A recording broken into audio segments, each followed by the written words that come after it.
Em Bleach, a morte não é o fim, é uma classificação. E no topo dessa pirâmide de desespero estão os espadas, seres que transcenderam a natureza monstruosa dos Hollows para se tornarem deuses da destruição.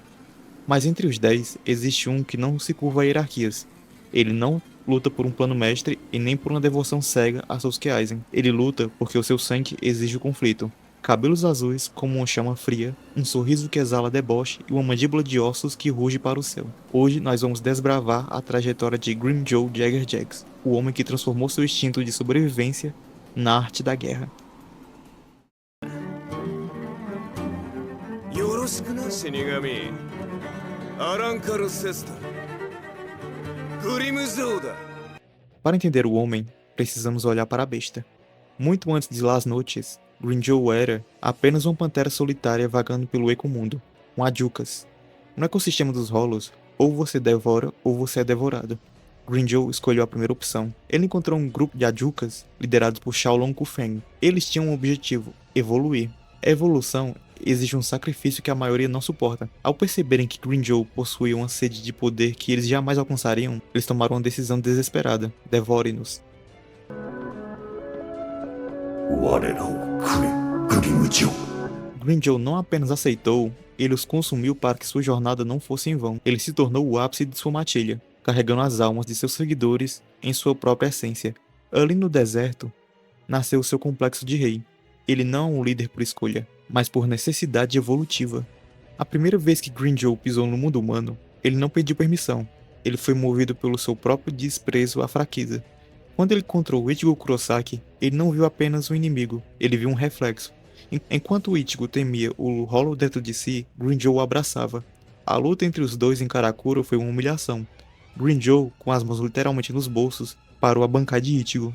Ele provou que o poder sem instinto é apenas uma ferramenta cega.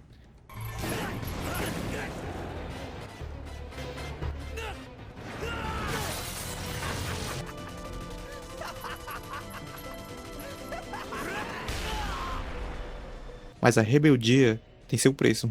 Ele perdeu o braço para a lâmina de Kaname Tousen. Ele foi expulso do trono, substituído e ignorado. Mas você não pode manter uma pantera enjaulada por muito tempo. Através dos poderes de Orihime, ele reconstruiu seu braço.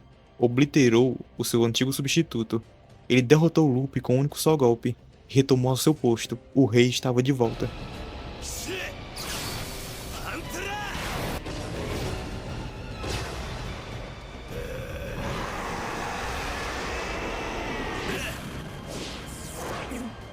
Quando Grimmjow desembanha sua espada e dá o comando Shirei, a realidade ao seu redor treme.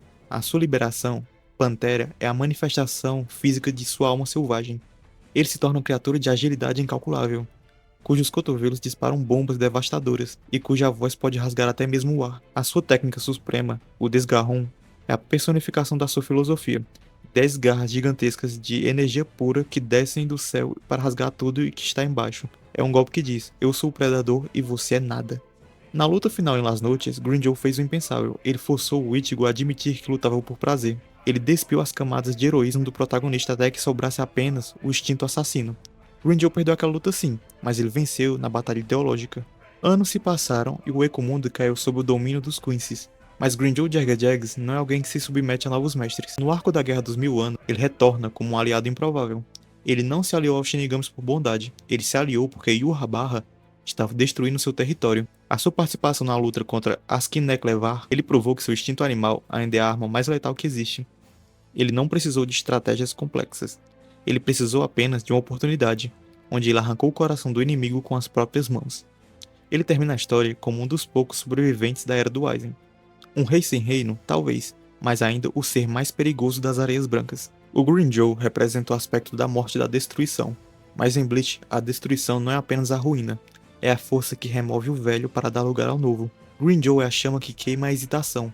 Ele nos ensina que às vezes, para sermos verdadeiros conosco, precisamos abraçar nossa natureza mais selvagem.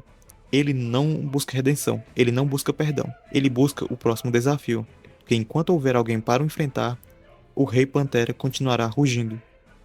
Para entender a magnitude de Grimmjow, precisamos olhar para quem estava ao lado dele. A hierarquia de Aizen não era apenas de poder, mas de ideologias de morte. Enquanto o Kyoto representava o vazio e a apatia, o verdadeiro niilismo, Green era o excesso da vitalidade. A rivalidade silenciosa com o Kyoha é um dos pontos altos do arco Arranca. Green o detestava não apenas pela diferença de poder, mas porque o Kyoha era o soldado perfeito, enquanto Green era rebelde e incorrigível. O momento em que Green sela o Kyoha na caixa do Negation foi apenas uma estratégia para lutar com Ichigo. Foi um ato de insubordinação com o niilismo que o Kyoha pregava. E o que dizer de sua relação com Noitora Gyuga? Ambos eram brutais, mas de formas opostas. Noitora lutava pelo desespero. Ele buscava sempre ser o mais forte, enquanto Green lutava pela alegria de ser o mais forte. Green possuía a pureza, o que faltava aos outros espadas. Ele é o único que não parece sofrer com a condição de ser um Hollow. Ele o celebra. O design de Chichibuko para Green é carregado de subtextos. Sua máscara, localizada na mandíbula, é uma alusão direta ao rugido, diferente de Neliel, cuja máscara é um crânio protetor, ou da própria Halibel, que também esconde seu rosto. A máscara de Green serve para morder. Ela está lá para mostrar que ele é o devorador, o consumidor. Sua tatuagem de número 6 é localizada na parte inferior das costas, acima do quadril, e é frequentemente exibida em suas poses de combate. Na numerologia, no tarô, o número 6 está ligado ao equilíbrio e às escolhas entre o vício e a virtude. Para Green o equilíbrio é manter sua humanidade arranca sem perder a ferocidade de uma besta. Até mesmo a cor azul do seu Ryoko não é por acaso. O azul representa uma chama que queima a temperatura mais alta que o fogo laranja comum. É uma energia que não apenas queima, mas desintegra. Quando ele usa seu Gran Reiceiro, a distorção no espaço que ele causa é o ápice visual do seu tema. A destruição deforma a própria realidade. Se você acha que a história do Green terminou no mangá de Bleach, você está perdendo metade da jornada. Na trilogia de novels Can't Fear Your Own World, o papel de Green como soberano do Ecomundo foi solidificado. Nessa história, vemos Green que, embora ainda sedento por sangue, desenvolveu uma sabedoria instintiva. Ele se torna a peça-chave na luta contra Hikone, uma criatura híbrida que ameaçava o equilíbrio das almas. Green se recusa a ver o Ecomundo ser governado por um deus falso. Nas novels é explorado que Green continua treinando obsessivamente.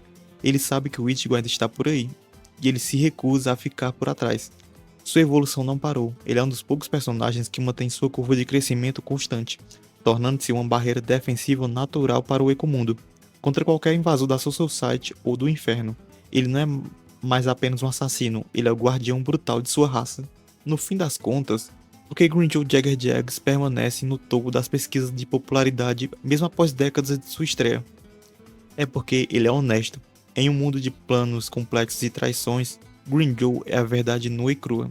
Ele diz que vai matar, e ele realmente tenta fazer isso. Ele não tem segundas intenções, ele é a representação do desejo humano de ser livre de amarras. Ele não se prega a regras ou a expectativas, ele é a pantera que ruge contra o destino. Ele é o sexto espada, e acima de tudo, ele é o eterno lembrete de que enquanto houver destruição, haverá chance de um novo recomeço. E você acha que o instinto de Green o torna o personagem mais autêntico de Bleach, ou ele é apenas um monstro escravo de sua própria fome? A história dele termina aqui, por enquanto, mas lembre-se, nunca dê as costas para uma pantera ferida.